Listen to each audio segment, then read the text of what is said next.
राजा मीठी मीठी तोर बोलिया सोची सोची धड़केला छतिया। राजा मीठी मीठी तोर बोलिया सोची सोची धड़केला छतिया। तोहर प्यारे प्यारे दोनों अखिया सुते देला नहीं सारी रतिया। तोहर प्यारे प्यारे दोनों अखिया सुते देला नहीं सारी रतिया। राजा मीठी मीठी तोर बोलिया सोची सोची धड़केला छतिया।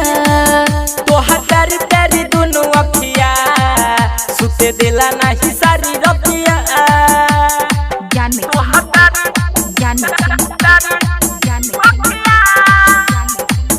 राजा मीठी मीठी तोर बोलिया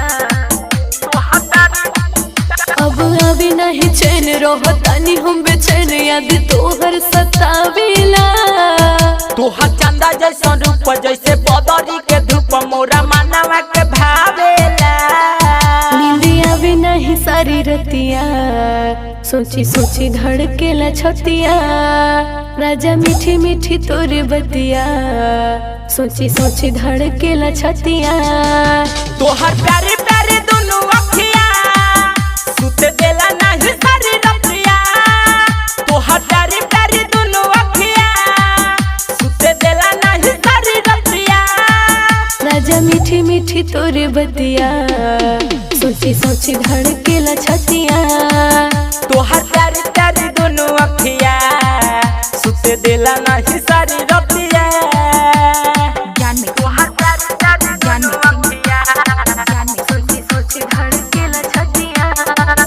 तोहर प्यारे प्यारे अखिया।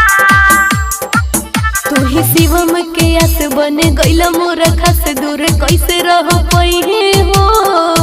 जैसे फूलावा के रंग रहे फूलवे के संग साथ तानिया निभाई है गो। नींदिया भी नहीं सारी रतिया सोची सोची धड़केला छतिया। राजा मीठी मीठी तोर बतिया सोची सोची धड़केला छतिया। तोहर प्यारे प्यारे दोनों अखिया सुते देला नहीं सारी रतिया।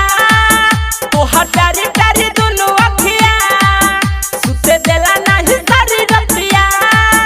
राजा मीठी मीठी तोर बतिया सोची सोची धड़केला छतिया। तोहर प्यारे प्यारे दोनों अखिया सुते देला नहीं सारी रतिया।